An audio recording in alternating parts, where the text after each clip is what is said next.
nossa reunião inicia pontualmente às 10 horas, né? Estamos dando início, cumprimentando o nosso companheiro, aliás, para te dizer, Sodré, recebemos um e-mail um dia, inclusive, falando, olha, era muito legal quando havia uma participação, daí mencionou você e o Leonardo, né, para fazer os contrapontos aí das nossas discussões, né. E, bom, então, retomando as atividades do grupo de estudos, Sodré, assim, nós na última reunião, na penúltima reunião, aliás, nós iniciamos uma pauta que a gente prometia cumprir ela já há muito tempo, que é tentar examinar algumas instituições humanas. Então, na última reunião do grupo de estudos, nós examinamos a questão da distinção entre ideologia e ciência. O que seria possível identificar de pontos que permitissem distinguir as duas ideias, embora, em certo sentido, elas pudessem ser tratadas no mesmo âmbito, né? Porque a questão de que a própria ciência, se nós formos examinar as críticas feitas pelos céticos, nós vamos perceber que a ciência só se mantém como ciência porque ela, em certo sentido, também é uma ideologia. Nós temos a ideologia da ciência, nos guiamos por um mundo pretensamente possível de ser explicado por determinadas regras que nós denominamos de científicas, e aí assumimos isso quase como um dogma, e, portanto, o discurso da ciência seria uma forma de ideologia. Então, essa foi basicamente a discussão a conclusão que nós chegamos na última reunião. E provocado por essa discussão do grupo de estudos e também por uma outra discussão que eu venho fazendo agora com os meus alunos aqui, uma cadeira de filosofia que eu dou aqui no Instituto Cenecista de Ensino Superior aqui de Santo Ângelo, nós começamos a fazer uma discussão também sobre a questão da ideologia, direito e utopia. Ou seja, ou quais as estruturas formais que utilizamos também para poder tratar desse conhecimento que chamamos de jurídico, né? Então a pauta, assim, ela entrou nas instituições humanas. Eu acho que nós vamos talvez entrar num terreno um pouco mais complexo, porque a partir de agora as questões assumem uma dificuldade. Se a discussão que nós fizemos até agora era uma discussão difícil, no sentido de manter uma pauta sem se desviar do propósito dos estudos, ela agora fica bem mais complexa na medida em que nós trazemos, então, instituições humanas, né? Então, só que a proposta é a gente manter o método em que nós estávamos adotando até agora. Eu sei que você discorda dessa questão, mas nós examinamos no decorrer dos últimos meses, e tal, no final, porque nós ficamos um período aí em que o grupo não se reuniu, nós examinamos por diferentes maneiras um tema que já foi colocado em pauta aqui com a tua objeção, que é a necessidade de distinguirmos conhecimento e ideia, mais conhecimento e ciência, né? Então, o final da reunião do encontro do grupo passado, ele já tinha tratado dessa questão. E eu só me permito rapidamente, eu juro que hoje não vou ocupar todo o tempo, não é esse o meu objetivo, né? Mas só para tentar, então, retomar uma parte da discussão da semana passada com alguns acréscimos de algumas ideias que não são novas, mas que explicam de forma diferente o que nós examinamos na reunião passada. O que nós estávamos tratando aqui, Sodré? Nós estávamos tratando da seguinte questão. Se nós formos tomar, então, como base um ponto de partida para pôr em ordem as demais ideias que se coloquem, que nós examinamos a partir dessas aqui, nós tomamos a seguinte questão. Primeiro, né, nós temos o universo em movimento e nós temos o homem como parte do universo. O homem, então, ele se comunica com esse universo em movimento por meio das sensações. As sensações humanas, então, são os instrumentos intermediários entre o homem, que é parte do universo, e entre o universo que se move. Então, essas três questões parecem que estão absolutamente tranquilas aqui. A coisa começa a ficar um pouco mais complicada quando a gente examina uma seguinte questão agora. Bom, se o meio intermediário entre o homem, que é parte do universo, e o universo são as sensações, a matéria que o homem utiliza, então, para ordenar esse universo em movimento, não é um universo em movimento. mas as sensações que o universo em movimento produz no homem. Por quê? Porque o universo ele apenas imprime sensações, ele continua em movimento. E objetivamente esse universo está permanentemente em movimento, então nós jamais teremos o mesmo universo como objeto desta transição entre o homem e as sensações, e portanto as sensações é o ponto central dessa discussão então, que deve ser colocada. Bom, neste sistema então que nós temos universo, homem e sensação, de que forma essas questões se ordenam agora? Bom, o homem, enquanto organismo, ele além de obter sensações do mundo natural por meio obter impressões do mundo natural por meio das sensações, este homem agora também obtém um novo material que é produzido por si mesmo. Ou seja, o organismo se relaciona com o universo em movimento por meio das sensações e, portanto, agora as sensações são os instrumentos de ordenação desse universo em movimento. E este organismo se relaciona consigo mesmo. Nesta relação consigo, ele tem quais são os elementos que precisam ser colocados então em evidência para tentar situar se do universo nós temos o movimento e as sensações, do homem temos o que então? O homem então teríamos que novamente pelo menos tomar como aceita essa discussão que também já fizemos aqui, de que tem essas duas grandes instruções que a natureza, não sabemos como isso ocorre, mas que a natureza impõe ao homem. O homem está avassaladoramente submetido a esse sistema. Esse sistema produz o quê? Instrui esse organismo para que ele sobreviva no mundo natural. Esse mundo, então, que se move e que imprime sensações de tão diferentes ordens, em graus, né, que esta estrutura que está presente nesse universo precisa sobreviver nesse universo. Porque se não tiver mecanismos que permitam isso, ele imediatamente desaparece. Há uma competição entre os organismos, inclusive, né, que faz com que eles procedam dessa forma. Além disso, esse organismo está permanentemente se reconstituindo, se reproduzindo. Há processos naturais que faz com que esse organismo esteja objetivamente também se transformando. Ele inicia, pegando o homem, tomando o homem como exemplo, ele inicia por um processo que nós poderíamos reconhecer na fecundação, e aí esse processo de reconstituição permanente, constituição e reprodução, ele obedece uma certa ordem natural também, que não sabemos identificar claramente toda ela. Olá, bom dia, sejam bem-vindos. Muito obrigado.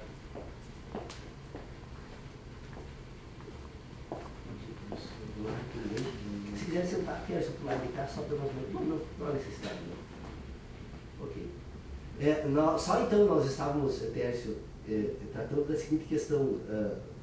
Entramos no universo do exame das instituições humanas no grupo de estudo, né? E portanto a gente vem agora fazendo algumas discussões, algumas delas tu participou agora, né? Umas 3 semanas tu esteve aqui, né?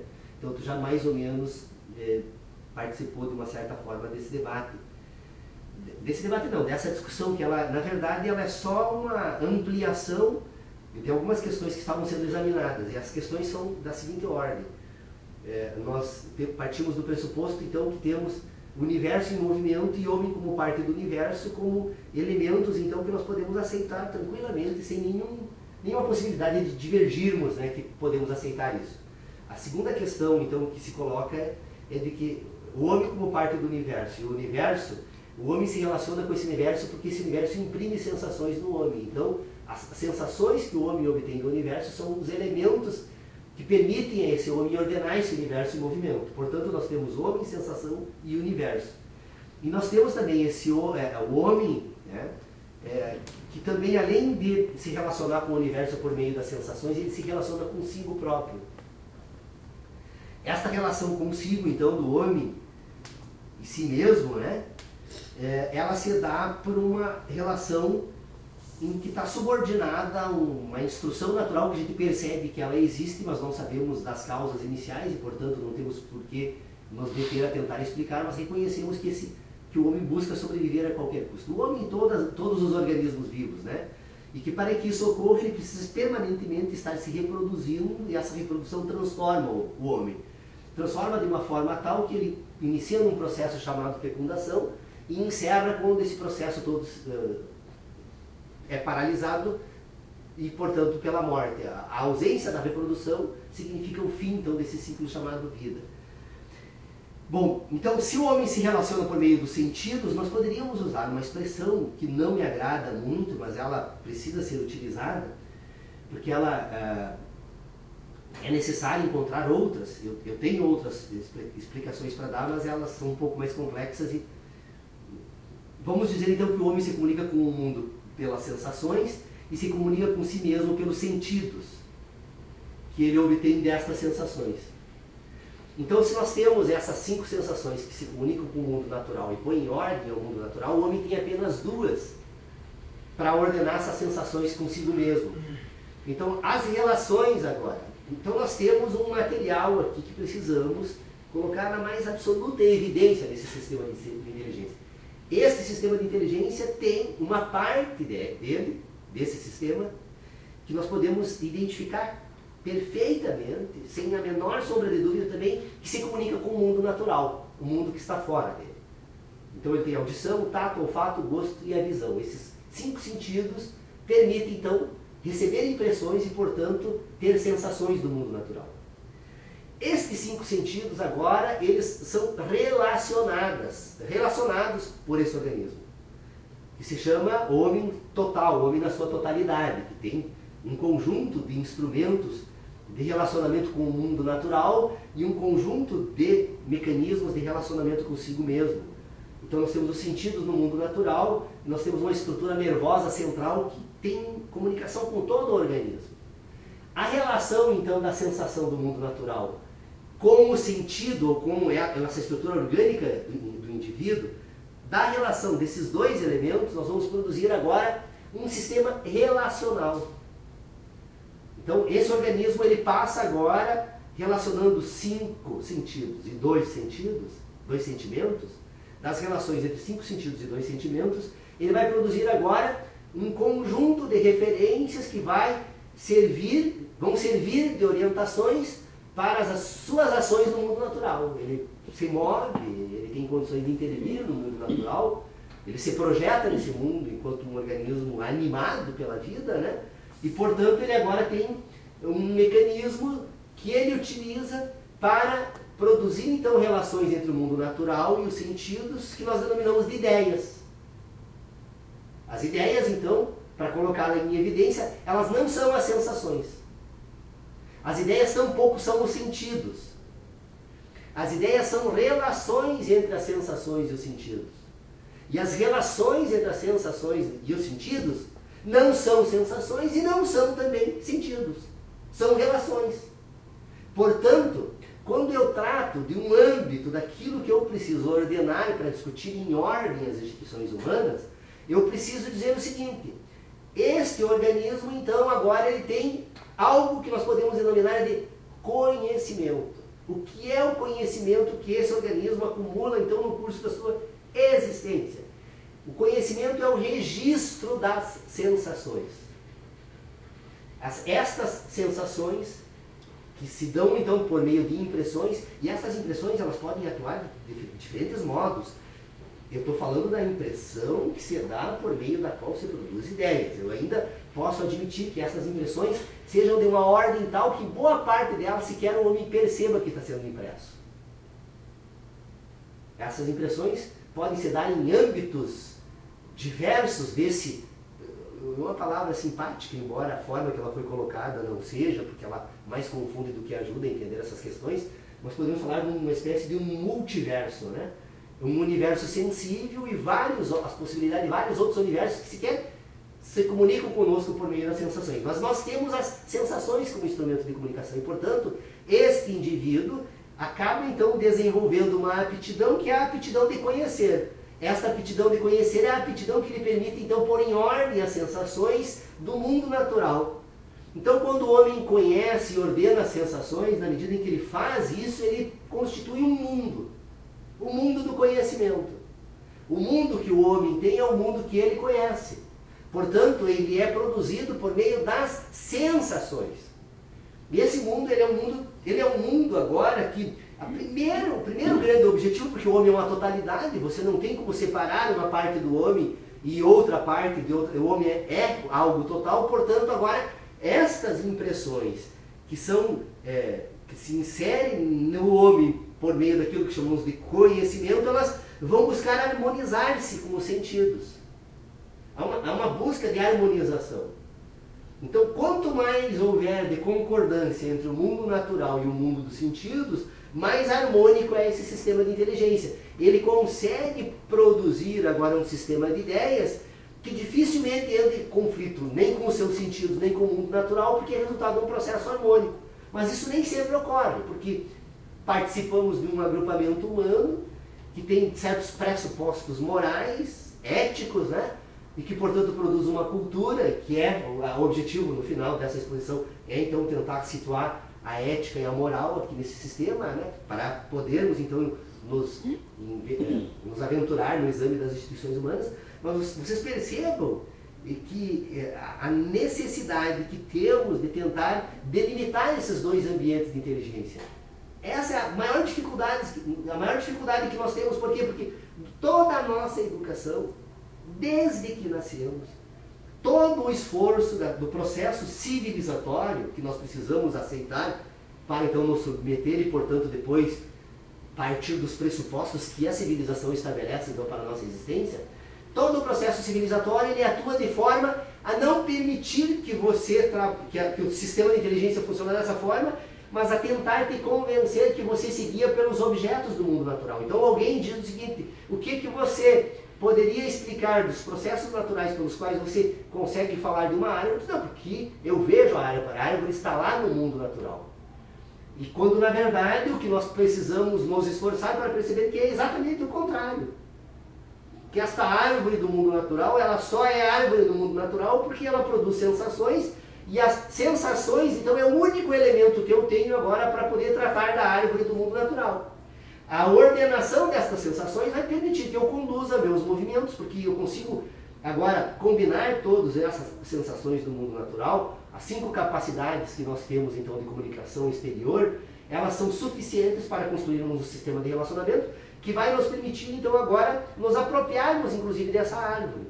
Nós temos como ocupar o espaço, né, no sentido de movimento, e modificar essa árvore, removendo ela, cortando ela, buscando alimento. Mas o instrumento de comunicação não é a árvore, não é o alimento. O instrumento de comunicação são as sensações que ambos produzem em nós. E, portanto, o âmbito central de qualquer sistema que tenta explicar o homem, a filosofia e qualquer instituição humana, tem que levar em consideração que nós precisamos distinguir, então, esse sistema em que ele tem uma matéria e que ele tem uma forma. Ele tem uma matéria por quê? Porque este sistema se comunica com o mundo natural, produz sensações, imprime, portanto ele tem essa matéria, e isso que é o objeto daquilo que nós vamos chamar de conhecimento.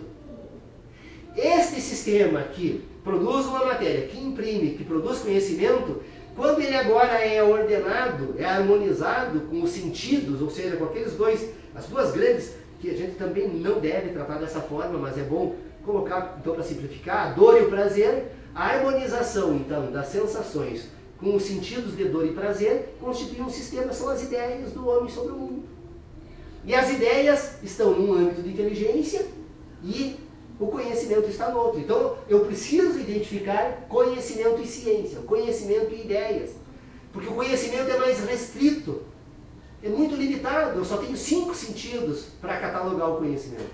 Objetivamente, no universo, fora do âmbito das demais sensações humanas, como trabalhamos apenas com ordenações visuais, por exemplo, o universo em si não tem sentido algum para nós.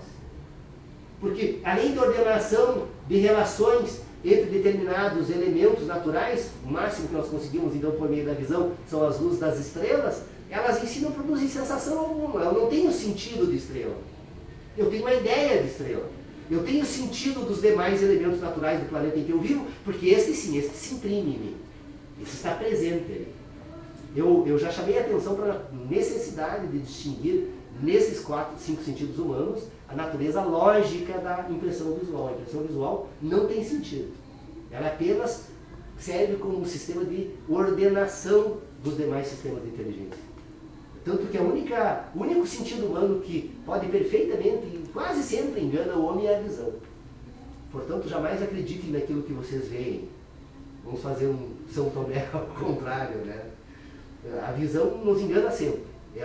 Talvez no mundo em que estamos vivendo hoje, né, a visão talvez seja o grande instrumento, né, da manipulação do sistema de inteligência humana daqui para frente, né? Bom, mas voltando a tratar desse assunto, vocês percebam então que eu estou distinguindo conhecimento e ciência. Porque quando eu trato do conhecimento, então eu estou tratando da matéria. Quando eu trato da ciência, eu estou tratando das relações formais que eu estabeleço na matéria. E essas relações formais, elas podem ser objetivamente apenas sob o ponto de vista das relações que elas estabelecem entre si no mundo natural, por meio das verificações, das sensações, ou eu posso, quando eu trato das ordenações, tratar unicamente das ordenações agora desse sistema de ideias e o próprio homem. Porque esse sistema de inteligência, na mesma medida que ele produz conhecimento, na mesma medida que ele produz um sistema então focado no mundo natural, ele produz um outro sistema que é unicamente relacional. E que o homem desenvolve no curso da sua existência, na medida em que ele consegue agora ter memória das sensações, o homem vai conseguir produzir agora um sistema científico que vai se valer não apenas das sensações, mas das memórias das sensações. Para encerrar essa questão, então aqui agora, eu queria só mostrar para vocês, pelo menos aquilo que examinamos no nosso último encontro. Bom, se nós falamos, então agora, de uma ciência, esta ciência, ela se apresenta de que forma? Qual o elemento constitutivo daquilo que eu procuro chamar de conhecimento científico? Ora, o conhecimento rigorosamente científico, então, não tem como instrumento de ordenação nada além do mundo natural do que as sensações humanas. Então, como é que eu falo de ciência? Porque toda vez que aquelas sensações são obtidas do mundo natural com uma certa regularidade em semelhantes situações, esta regularidade destas sensações permite que eu possa agora fazer uma imputação sobre as impressões do mundo natural. Ou seja, como eu constato num dia, verifico no dia seguinte e assim por diante, né, que eu consigo dividir numa determinada escala ou relações de movimentos o giro da Terra em torno do próprio eixo, eu tenho condições de desenvolver uma espécie de conhecimento que vai me produzir a ciência do tempo, das escalas que eu vou utilizar então agora para ordenar o tempo. Então vocês percebam que é uma imputação que eu faço que a Terra, comparada com o movimento de um outro objeto, por exemplo, o meu relógio, elas vão ter a mesma coincidência se eu estabelecer um determinado movimento para o ponteiro do meu relógio com aquele movimento que a Terra desenvolve durante o seu próprio eixo. Então, a partir desta imputação, desta coincidência entre o movimento do ponteiro e o movimento da Terra em torno do próprio eixo, eu tenho um elemento de ordenação daquilo que eu vou denominar então de ciência do tempo. Então vocês percebam que não é uma dedução que eu faço do mundo natural, mas é uma imputação, porque eu vou estar sempre relacionando algo. O mundo da ciência, que é o mundo do movimento, da ordenação do movimento e da ordenação das sensações que esse movimento produz na medida em que ele opera, na verdade não é nada mais, nada menos do que um sistema de imputação que se faz a respeito de sensações obtidas do mundo natural. Portanto, a ciência é um sistema de ordenação das sensações das imputações humanas, que está permanentemente sendo retificada. Porque essa retificação é necessária na medida em que o homem percebe que uma imputação que ele fazia já não é mais válida. Que um novo dado obtido do mundo natural exige agora a retificação. Eu retifico o mundo ou retifico as ideias? Eu retifico as ideias por quê? Porque eu substituo o elemento de imputação. Quando eu substituo o elemento de imputação, eu substituo a ciência. Então vocês percebam que a ciência, em certo sentido, está relacionada com o mundo natural quando eu falo das ciências da natureza. Porque me é lícito ainda falar de uma ciência do espírito humano. E a ciência do espírito humano agora trabalha com um sistema de imputação que não tem mais o mundo natural e não tem mais a sensação como modelo. Mas a própria imputação é um modelo. A relação de imputação se dá por autorreferência. É uma ideia referenciada noutra ideia e que produz agora relações entre ideias, imputações, e elas, portanto, elas constituem agora um elemento de ordenação das sensações que nós vamos denominar, então, agora, de um âmbito de inteligência sintético puro, ou de ideias puras. Ideias que dispensam o mundo natural para servir. Então, eu tenho aqui agora, nestes meus elementos, alguns dados que me permitam perceber, então, que toda vez que eu vou trabalhar com a ciência, eu tenho necessariamente que falar de uma ciência pura e de uma ciência impura. De uma ciência pautada unicamente num sistema de imputação sem relação com sensação do mundo natural e uma ciência que está pautada em um sistema de imputação do mundo natural. Bom, essa ciência que tem um sistema de imputação no mundo natural, ela tem agora as sensações como memórias e permitem agora relacionar apenas memórias de sensações e produzir imputações que não estejam fundadas no mundo natural. Fundadas no mundo natural. Então vocês percebam, a ciência ela pode ser fundada no mundo natural ou em sensação, e ela pode ser fundada apenas em memórias de sensações. A imputação agora não se dá mais com a sensação no mundo natural, mas apenas com as memórias. Então, dentro da ciência impura, eu posso dividir ainda a ciência impura, ou a ciência empírica, então, né, que é a mesma, ciência empírica, ciência impura, eu posso dividir ela em ciência fundada num sistema de imputação e numa ciência infundada num sistema de imputação. Então agora, se eu trazer todas essas questões novamente aqui agora para o nosso exame, eu tenho condições, a partir destes critérios que distinguem conhecimento e ciência, esclarecer um pouco melhor algumas ideias que nós utilizamos quando examinamos as instituições humanas, que são as ideias de verdade, certeza, crença. O que eu posso, então, destes dados? Bom, se eu falo, então, de um âmbito de inteligência, que é o âmbito do conhecimento, o âmbito do conhecimento e o âmbito da inteligência que trata com esses elementos, eles vão compor dentro deste organismo algo que nós vamos denominar, então, de verdades desse organismo. Esse organismo, então, ele consegue desenvolver um sistema de verdades, porque são sistemas pautados num sistema de imputação e que, portanto, estão relacionados com as sensações, e como eles são resultado das sensações, esse indivíduo tem certeza, olha, agora eu fazendo uso inadequado das ideias que eu quero tratar aqui. Esse indivíduo, então, ele tem verdades acumuladas no curso da sua existência. Todos nós temos verdades, somos, inclusive, resultados das nossas verdades, portanto, porque obtivemos sensações do mundo natural e essas sensações nós temos condições de retomar ela na nossa memória e essa memória que nós temos então compõe a nossa verdade. Nesse sistema de inteligência, então, eu tenho o homem e as suas verdades. E o homem agora as suas ideias sobre o mundo natural. Então o homem vai ter ideias sobre as verdades. Portanto, as ideias sobre as verdades são aquelas em que ele busca e encontra nesse sistema de relacionamento os exatos momentos de imputação.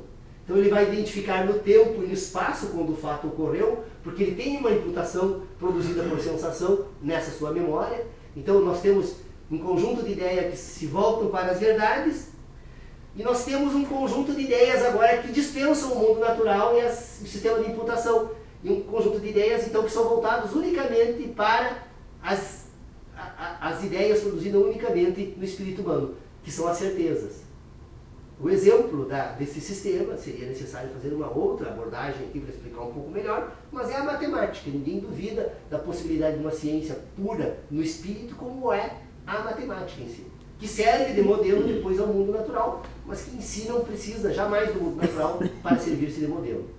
Portanto, então, nós temos ideias que são produzidas a partir do sistema de imputação e, portanto, elas se relacionam com as verdades, e ideias que são focadas unicamente nas memórias das sensações e que, portanto, agora compõem um sistema de crenças.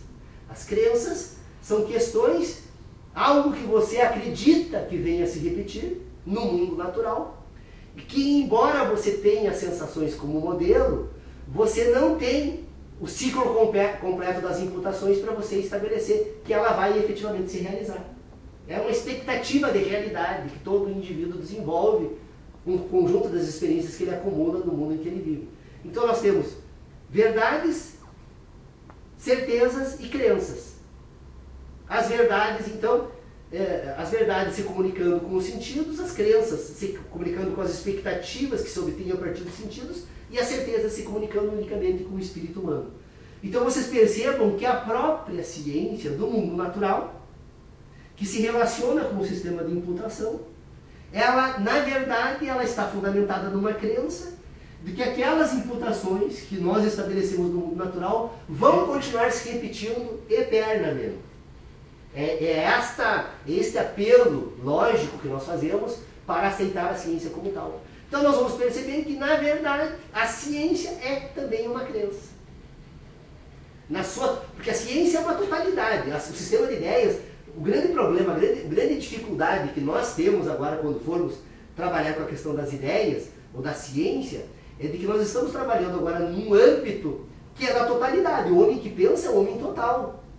O homem pensa e ele tem que fazer permanentemente, retomar lá nas suas experiências as relações entre sensações e sentidos. Porque as relações entre sensações e sentidos que servem de modelo no sistema de ideias. Então as ideias são sistemas relacionais.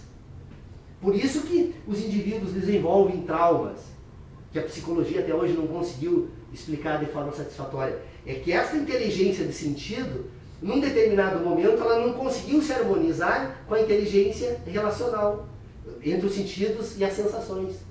Ou porque não tem memória, já perdeu a memória e não consegue mais identificar na história da sua existência essa memória, porque na medida que ele recuperar a memória, ele resolve o trauma, né? Mas ele está presente lá.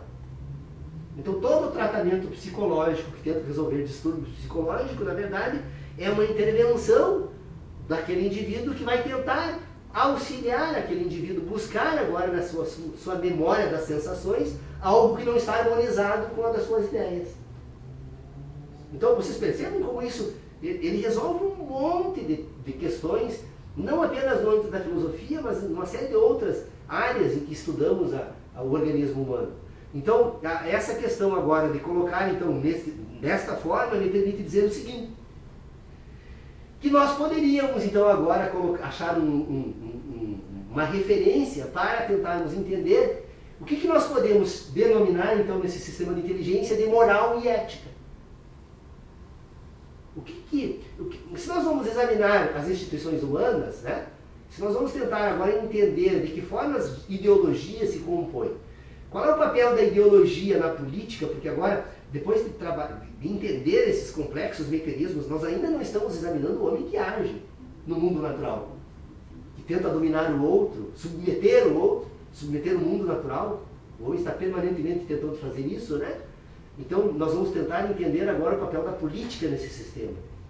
E para entender o papel da política, nós temos que entender como se compõem as ideologias e de que forma nós podemos falar agora, nesse sistema da política, das ideologias, o papel da ética e da moral na composição das ideologias. Então, vocês vão perceber o seguinte, que esse mundo natural que é ordenado por meio das sensações exógenas, que imprimem sensações nos homens, ele vai permitir que se produza um sistema de ideias dotado de uma certa objetividade.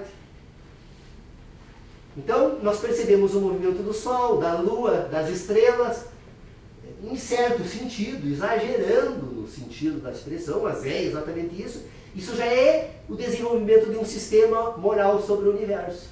O que é a moral? São as ideias que nós temos sobre o universo, sobre nós e sobre tudo. Então a moralidade, ela separa o homem, ela trata com uma certa objetividade. E a ética agora está focada nos sentidos que o homem estabelece para as sensações humanas. Então vocês percebam que a ética está sempre focada na ação humana. A ética é um instrumento que dá sentido à ação humana. Portanto, toda vez que formos examinar um homem que age, as relações que devem ser buscadas nestas ações são as relações que ele estabelece com os dois sentidos.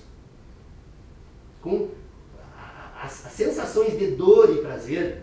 Mais uma vez, registro, não é para limitar essa discussão a essa simplificação, mas para podermos, então, já que estamos nos inserindo num contexto novo de debate, nós temos que perceber que o homem, todas as ordenações que nós vamos encontrar a respeito da ética não é nada mais, nada menos do que a ordenação da ação humana. Os códigos de ética são códigos de ações. Posso lançar uma frase? Sim. Eu não sei exatamente quem que é a frase e exatamente como é a frase. Então, está explicando essa diferença da ética e da moral.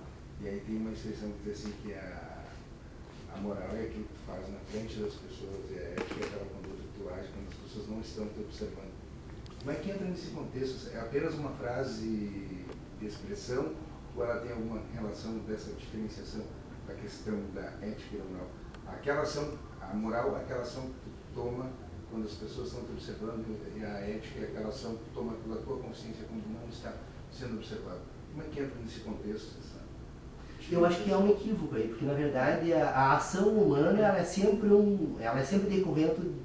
decorrente de uma atividade ética, né? E a ética humana não é apenas em relação aos outros indivíduos, mas a ética humana é com relação ao próprio planeta. É uma totalidade, né? Então todas as ações humanas, sejam elas produzidas diante de outras pessoas ou não, são decorrentes de enunciados não, mas de valores éticos. A moral ela é um pouco diferente, porque ela não está mais agora pautada na ação. Por isso, olha, o indivíduo o indivíduo que só pensa, na verdade é isso que tentou dizer, né? O indivíduo pensa uma coisa, mas faz outra. Isso é só a própria ética. Porque a coerência entre o indivíduo e si mesmo, aí, como eu disse, a grande tarefa, então, desse sistema de inteligência agora é harmonizar esse mundo natural que produz sensações com esse indivíduo que tem sentidos do mundo natural por meio desses sentidos. Então a ética, por isso eu disse, olha, esse assunto agora passa a ser extremamente complexo, você deu uma grande contribuição levantando essa questão, mas nós temos que tomar um cuidado muito grande agora, porque nós temos que tentar colocar estas distinções neste sistema. Vocês podem perceber essa separação entre ética e moral, entre verdade e mentira, entre certeza e dúvida, entre conhecimento e ignorância. Todas essas questões, na verdade, elas transitam, se nós formos examinar de uma forma ou de outra, nesse ambiente de inteligência. Um trata de um assunto e outro trata do outro. Essa divisão binária, ela faz parte do sistema de inteligência humana. O homem total é um homem dividido, porque ele precisa, ao mesmo tempo que precisa atender determinados apelos que vêm desse mundo que lhe manda sobreviver e se reproduzir, esse homem agora precisa se relacionar com o mundo natural. Ele precisa encontrar como esse equilíbrio se dá. Eu acho que a única possibilidade concreta que nós temos aqui é tentar, então, entender esse organismo como algo tentando harmonia. O homem tende a essa harmonia. O processo civilizatório talvez corrompa um pouco, porque nós somos conduzidos agora por determinadas ações que não estão pautadas nesse sistema, mas pautadas num sistema de crenças. Se nós estamos falando da crença e da ciência, que a ciência pode ser uma crença, e eu acho que a ciência e a crença podem ser semelhantes porque as duas podem ser expandidas por meios dogmáticos, né? E nisso derivaria o que seria a ética, para nós de ambos. Na verdade tem uma questão aí, deixa eu introduzir uma discussão também. Tem uma questão importante que é a questão da moral. A moral ela é uma coisa que surge a partir do agrupamento humano. Então, se houver a história do Robinson Crusoe, se a gente jogar o cara numa ilha sozinho, qualquer conceito que nós teremos de moral não vai ter sentido nenhum. Por quê? Porque a moral é uma necessidade de relação entre as pessoas para estabelecer códigos de conduta no ambiente social. A ética, ela é uma reflexão feita sobre esses códigos de conduta estabelecidos e sobre a ação que o homem age e qual o objetivo dessa ação. Se a gente pegar lá, eu sei que o Paulo não gosta muito disso, mas as referências são importantes. Pega, por exemplo, Aristóteles, lá, o que ele discute na Ética Praticômanos, que é um dos livros mais importantes, ele discute exatamente a questão dos conceitos morais, das sensações e aquelas definições morais, né? E como o homem age a partir desses conceitos morais. Então, essa ação do homem no meio desses conceitos morais é a ação ética. Então, vamos dizer se ela é ética adequada, se ela é inadequada. Por isso que essa frase que o Cristiano falou aí, alguns dizem que a moral é a ação que fazem coletivamente. Na frente das pessoas, tu toma uma forma. E a ética é quando você está distante das pessoas que ninguém está. Eu acho que isso aí tem o sentido de mostrar o seguinte, que em qualquer ação grupal, você tem uma ação, mesmo uma ação que seja, e toda ação humana é uma ação ética, vamos dizer assim, mas a ética de quem age individualmente não é a mesma de quem age coletivamente. Por quê? Porque quando está num grupo, existe uma moral dominante social que impõe uma certa noção de como é o agir correto, como é o agir certo. A ética faz essa reflexão. Se isso é necessário para a vida social ou não, eu acho que é. Mas, de qualquer jeito, isso pode ser discutido também, né? Se até que ponto isso. É lógico que se você pegar o homem individualmente na relação dele com o mundo social, com o mundo natural, não o mundo social, mas com o mundo natural, a questão da moral, ela perde sentido. Porque... E podem as pessoas também estabelecer códigos morais próprios que não se vinculam com a relação social, mas a moral é aquela questão estabelecida dentro de um grupo para que o grupo se ordene enquanto relação. Seria uma regra. É uma regra, na verdade, a moral é uma regra de conduta, né? Nós não temos só a moral como regra de conduta, mas a moral é uma das regras de conduta. Um dos códigos de conduta que nós temos é estabelecimento da moral. E a ética seria a ação dessa moral. Mas não, eu acho que a ação e a reflexão. A discussão que o Sodré propõe aqui, ela é uma abordagem que é possível fazer a respeito desse tema, né? Relacionada à ação humana, de que forma esses instrumentos, né, que nós podemos tratar aí né, servem na ordenação da ação humana. Mas o que a Laís coloca ali, eu acho que é anterior um pouquinho a essa discussão sobre que a Laís fala da ciência, né, e da crença. Na verdade, a ciência e a crença, elas tratam do mesmo assunto. A diferença entre a ciência, que nós tratamos no mundo natural, que é uma ciência impura. Por que ela é impura? Ela é pautada no mundo natural. A ciência impura... E ela é imutável, né? Pensa bem, nós temos ideias puras, ideias, né, impuras. Ou seja, nós temos a possibilidade de um âmbito sintético puro e um âmbito sintético pautado em sistema de imputações do mundo natural. Então a ciência da natureza é uma crença impura, porque ela tem como referência sensações do mundo natural. E a crença pura, ela não tem essas sensações como dados, como elementos. Por isso que tu pode separar a crença pura e impura. Mas ao fim e ao cabo do debate sobre ciência, nós vamos perceber que a ciência é uma crença. A única diferença da ciência enquanto crença é que a ciência ela está pautada no mundo natural. Mas nós estamos frequentemente reformulando.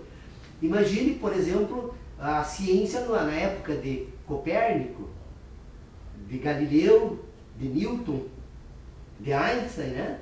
As transformações que se operam nessa ciência, porque nós estávamos pautados num sistema de crença sobre o mundo natural que não se sustentou mais, precisou ser modificado.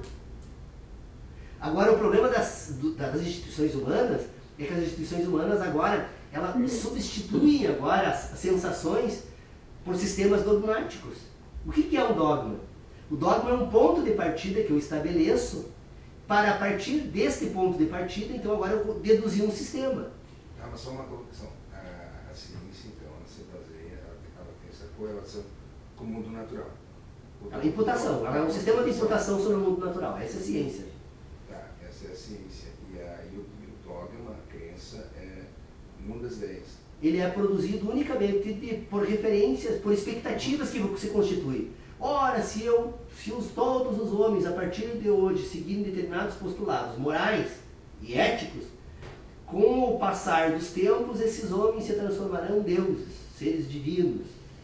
E, portanto, agora nós estabelecemos um dogma, que são aqueles pressupostos que precisamos observar para uma expectativa de futuro de homem, da salvação, o paraíso, né? Todas essas ideias hoje são pautadas em dogma. Muitas dúvidas, eu peço desculpa. Não, estamos aqui para...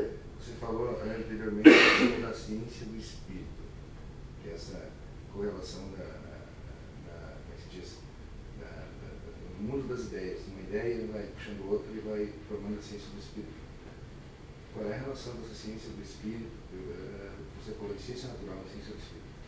Qual é essa correlação da ciência do espírito com a ideologia? Eu achei muito parecida com a colocação do Sofia. A ideologia é uma ideia. A ideologia é um conjunto de ideias. Ciência do espírito, bem. A ciência é uma ideologia.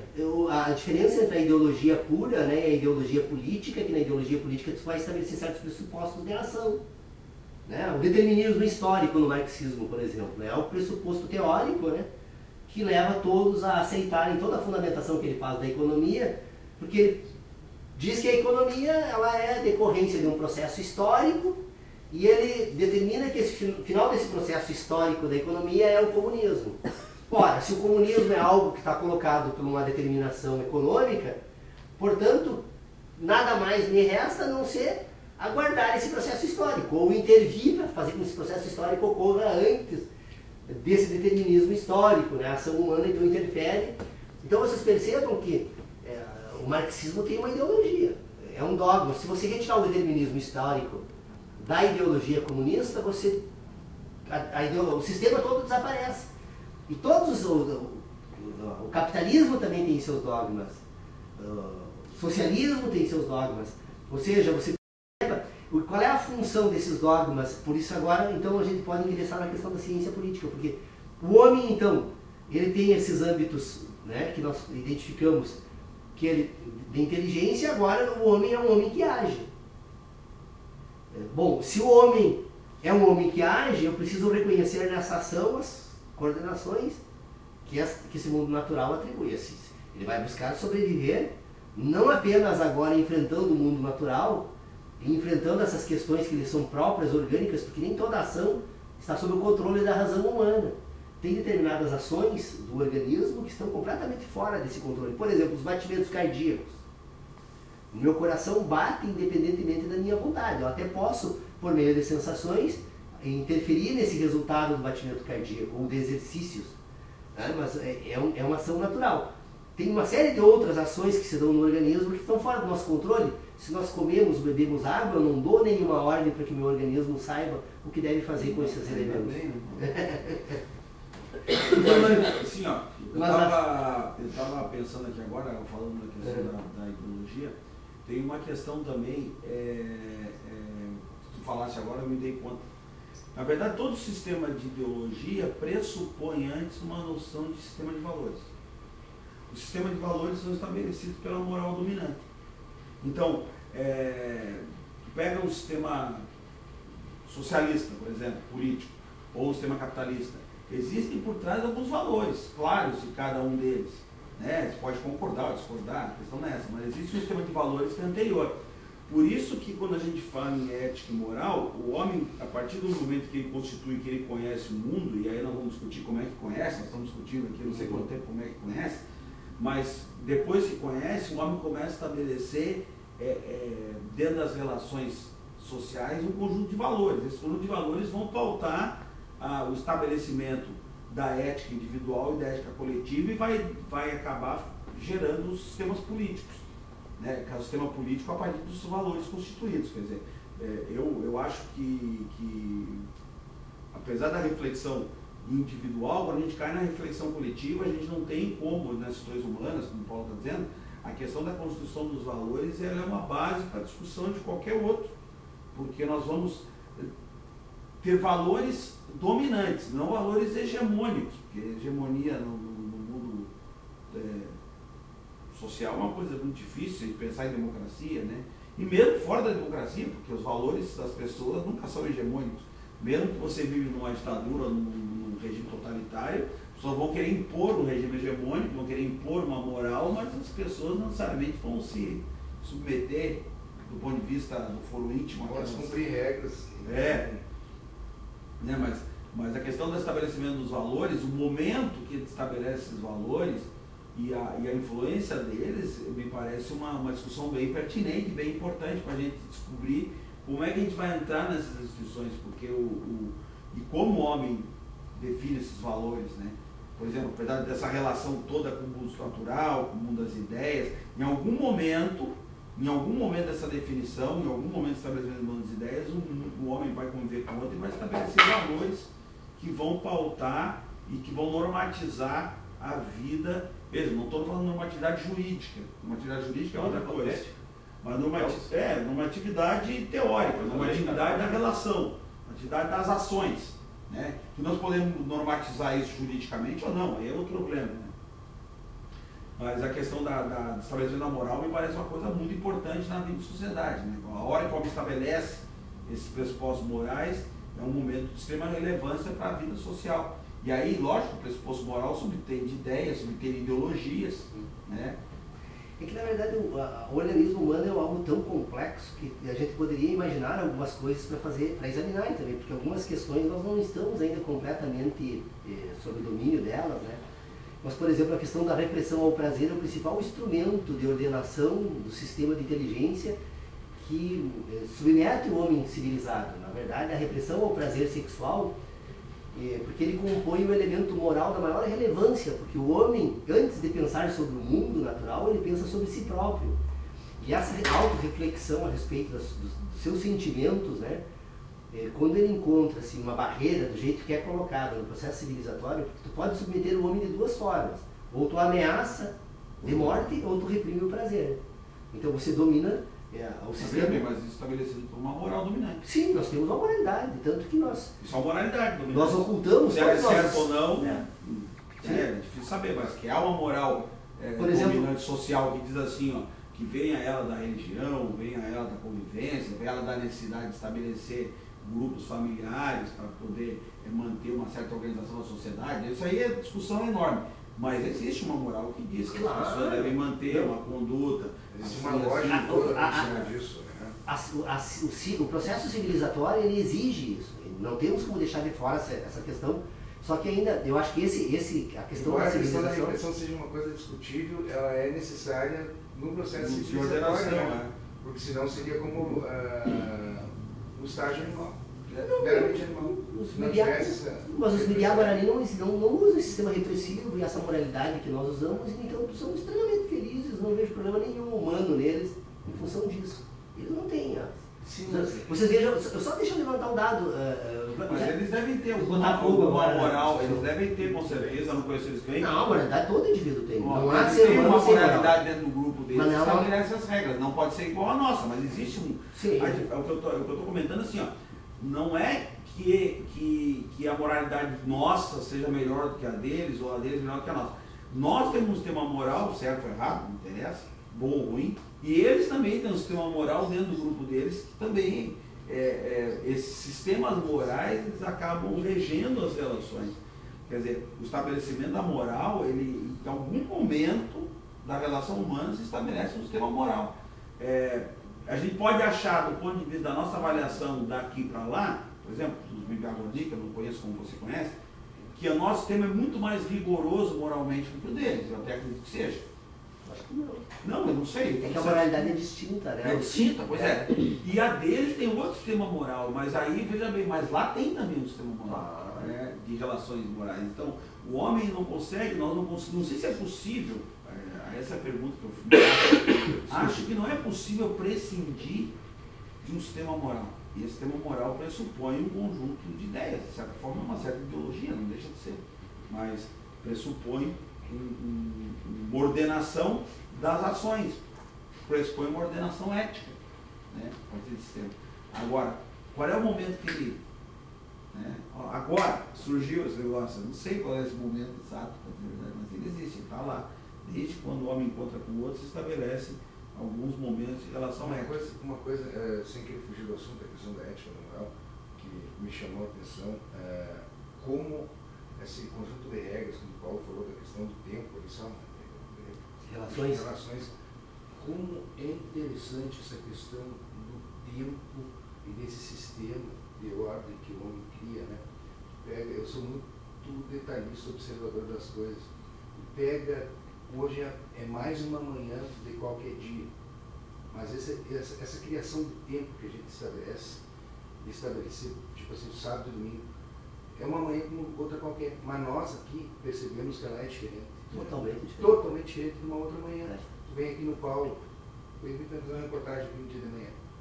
Entra aqui, totalmente diferente, mas é uma falsa sensação, né? Uma coisa ilusória. Ou não, dentro do sistema de tempo, de ordem que o homem cria, né? Uma coisa muito... Tu anda na rua no sábado, tu anda... Na verdade, nem vamos falar por isso, que seja quase metafísica, ou bem metafísica, vou dizer. É mesmo. Mas, de qualquer forma, há também uma energia mental diferente, né? As pessoas pensam diferentemente no sábado do que no domingo, na segunda, né? Não sei se isso tem alguma repercussão. Na sexta-feira tem, mas esperar o sábado. Eu acredito que tem. Mas interessante dentro dessa ordenação numérica do homem. Mas sabe que um dia eu estava vendo um documentário, eu não lembro que civilização que é dessas,